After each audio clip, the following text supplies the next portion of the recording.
Today we are going to be doing the Pekinese stitch, which starts with a back stitch. Bring your needle up through the back of the fabric, and you want to establish a distance that is consistent for the entire length of the back stitch. Here I'm doing about 1/8 of an inch to 1/4 of an inch. Now you bring the needle up through the fabric, the same distance that you established in the first stitch, and back down to meet the other stitch.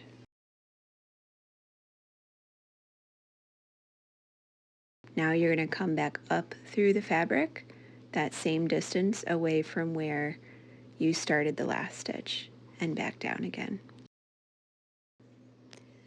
Repeat this process for the entire line and section that you are working on.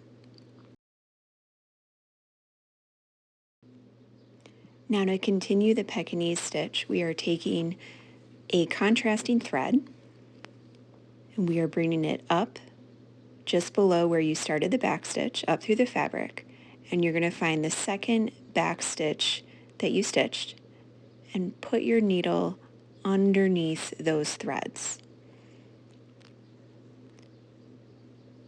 Pull it gently up above that back stitch line, leaving a little bit at the end to make sure that the loops show up.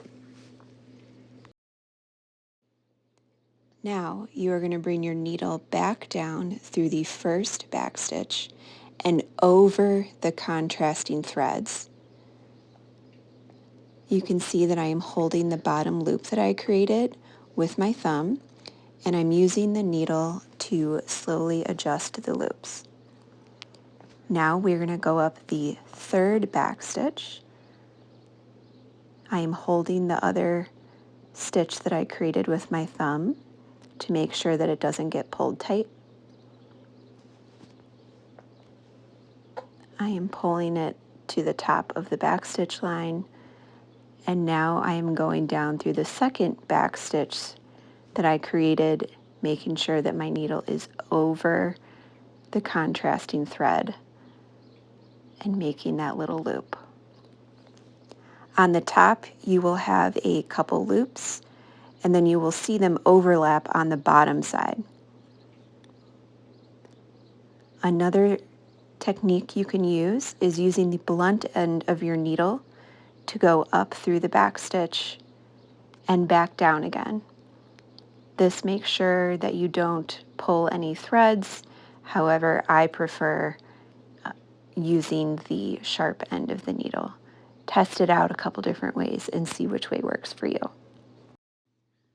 Continue this process along the entire back stitch line that you created, adjusting your loops so that the tension is even and the loops are even across your entire line.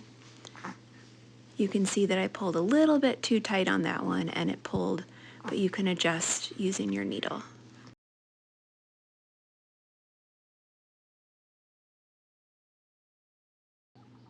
To finish this line, bring your needle back down through the fabric right underneath the back stitch line that you created. So you can see that we are only piercing the fabric with a contrasting thread at the start and the end. There are so many different ways that this stitch can look depending on the area you're trying to infill or a border that you're trying to create. You can see here that I'm using a much shorter back stitch for this one, and the loops are about the same height, and you can see what a different effect it has. Have fun playing around with the Pekinese stitch.